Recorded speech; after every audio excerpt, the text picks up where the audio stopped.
दीदी, जब लोग मसीह को सताएं तब लोग क्या करें? कुछ नहीं बहन, इन बातों से हमें परेशान नहीं होना है, क्योंकि प्रभु ने पहले से वचनों के द्वारा हमें बता दिया है। मत्ती 24 के 9 और 10 में, तब वे कलेश देने के लिए तुम्हें पकड़वाएंगे और तुम्हें मार डालेंगे, और मेरे नाम के कारण सब जातियों के लोग तुमसे बैर रखेंगे। तब बहुत से ठोकर खाएंगे और एक दूसरे को पकड़वाएंगे और एक दूसरे से बैर रखेंगे।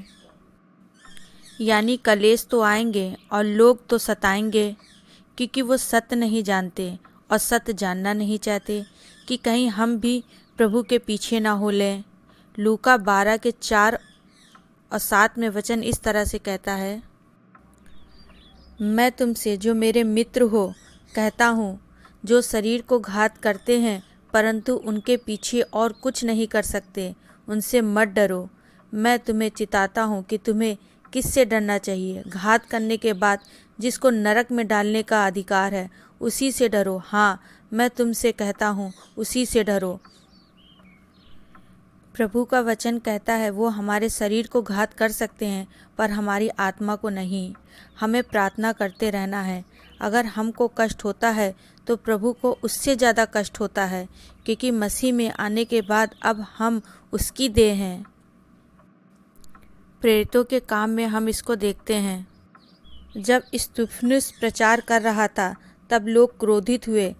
तब वो पवित्र आत्मा से परिपूर्ण होकर स्वर्ग की ओर देखा और परमेश्वर की महिमा की और यीशु को परमेश्वर के दाहिने ओर खड़े हुए देखा। यहाँ पर प्रभु अपने भक्तों पर जब विपत्ति आती है तब वो खड़ा हो जाता है, जबकि वचन में हम देखते हैं कि यीशु परमेश्वर के दाहिने ओर विराजमान है।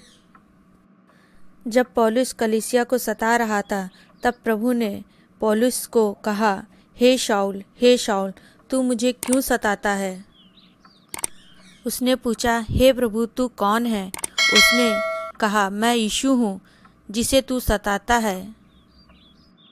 पर उसने यीशु को कभी भी नहीं सताया था।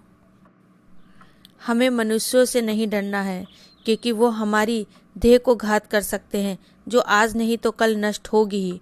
हमें अपनी आत्मा को बचाना है प्रभु यीशु के द्वारा, क्योंकि वही हमारी आत्मा को बचा सकता है। हाँ दीदी, प्रभु का धन्यवाद हो। हमें लोगों से डरने की ज़रूरत नहीं है, बस उनके लिए हमें प्रार्थना करनी है कि वो भी सत्य को जाने। आमीन।